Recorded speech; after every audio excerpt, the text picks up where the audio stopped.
We began to do a long list of all the art that we've looked at, and we've had a chance to look through the rooms. It took quite some time, it was quite extensive. Is that right, we're going to get 25? I believe so. Yeah, between us. Yes, it must be. Because there's only 100 and something that 50, we're allowed to have. 150. Well, I think I've picked at least 40, and I think there's 150 to go in the exhibition.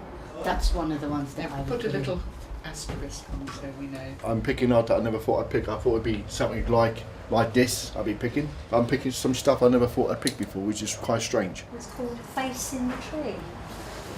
I guess I can see the face in the tree. But I like that it's the speech bubbles and thought bubbles, and they're all empty. And it's called Dealt.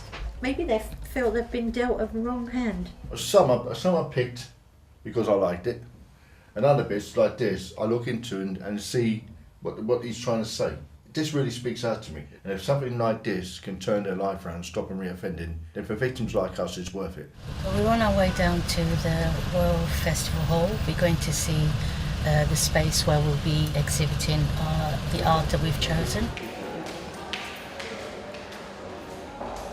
So I think in terms of sort of before you even select the work, people often talk about an exhibition sort of telling a story or taking you on a journey, and I think that's really important in order to produce a coherent exhibition that will make sense to people as they're walking around it. And one way of doing that is just thinking about the main thing you want the work to say. Going to the Hayward Gallery really helped me. I thought, well, this is like a very childlike exhibition. And then I realised I didn't understand what it was about because there wasn't any reading on the wall. And then I realised there's actually a booklet. Someone says there's a booklet as you come in. Well, when I looked at it, there was so much to read. You couldn't possibly read it all by the time you got round. Now I know that actually we need to make it very concise, but not too much reading. It showed art in a form that I'd never seen before. So it was really, really good. I totally enjoyed it. Okay, this is Vicky who runs the mentoring scheme. Have you met everybody? I saw a piece by this artist last year, and I really liked just something about the colours and the simplicity of it really stood out. His style is quite unique. There are times I forget who actually painted the art because I tried to block that from my mind so it's to be objective about the art. Hate, anger, crime, drink, drugs and violence. And then it's got lost love, dreams of what I gave up. We all have a skeleton in our past. It does make me feel happy that somebody is allowed to exhibit their work of art because it means a lot to them. There's a bit of me that thinks, what made you make those? What did make you make those? Why did you make pink and why did you dress her up? And why did you make this person and why did you put them in this kind of futuristic kilt? To me, it's as basic as that. Why, I find them interesting. These ones in particular make me laugh. But it's absolutely stunning. Isn't it just? And he's captured the movement of it. Of the horse, yeah. Oh, it's got to be. Yes, please. The fact that this painting was done by somebody who committed a crime actually didn't come into my thought pattern because what I saw was the picture. I don't know what was going on in that person's life and in that person's mind. And yes, I've been a victim. I'm not excusing it, but what I've done is forgiven the situation that took it there. So that means when I'm looking at something, I'm not looking at it with anger. I'm not looking at it with bitterness. I'm just looking at it as an individual who has a talent and has expressed that talent. That's how I'm looking at it. So that way, I can give every piece of art a fair chance. It's just simple. It's black and white. It's white and black. The shapes are right and attractive. Yeah. And it's totally useless as its function. It's not a teapot and it's not a cup and saucer. And I see the hours of work they've done in it and the thought they put into it and the time and effort. And I just think it's wonderful what they're doing. So what's it feel like now to have everything nearly all in one place? It makes it a lot easier to deal with now, to see that we can put this in a gallery and it will be assured. You tend to think of prisoners and people who've committed crime as being really dark inside themselves.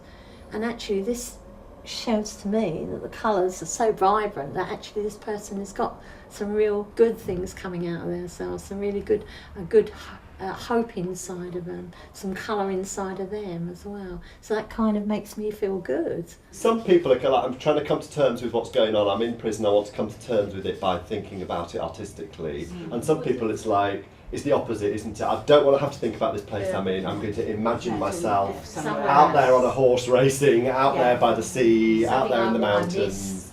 Exactly. What I miss. What I miss. Now I've started to look at the work, which is all put into one room, and seeing how it's going to fit in to the exhibition, whether we want to theme it, whether we want to zone it. For a picture to work on its own, it needs space to breathe around it. You can just concentrate on that, and it sort of fills your vision, and you're not distracted by lots of Well, even if others. you've got one particular theme in one zone. Oh, well, yeah, you can bring some.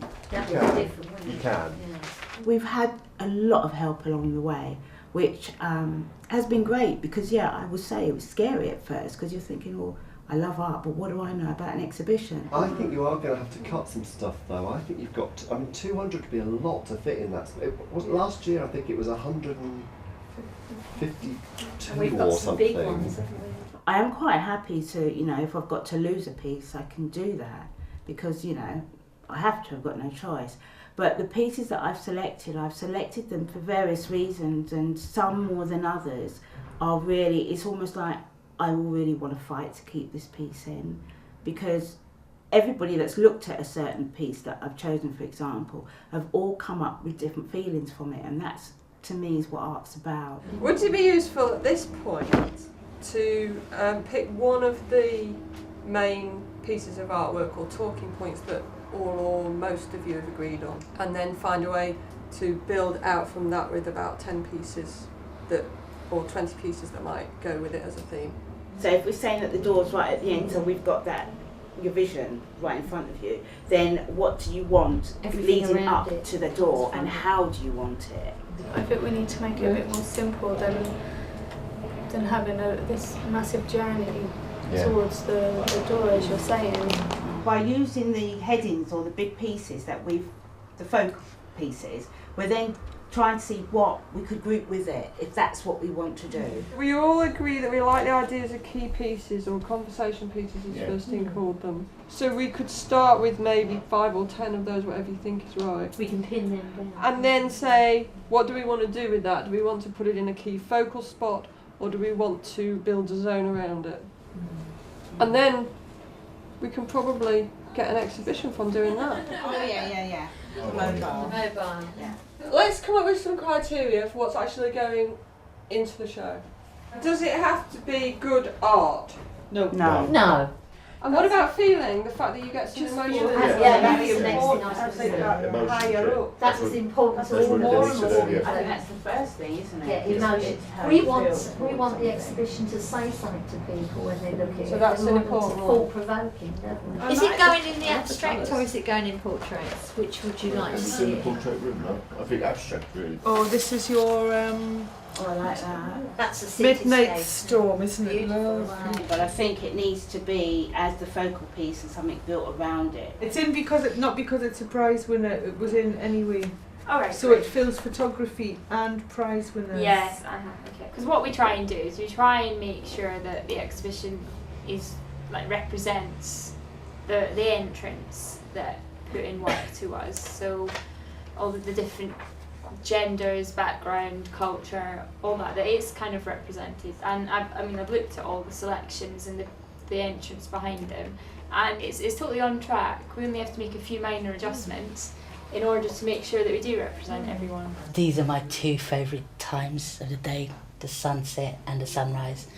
Really, I just enjoy it. It makes me feel good. So perhaps this person's the same as me in that sort of respect.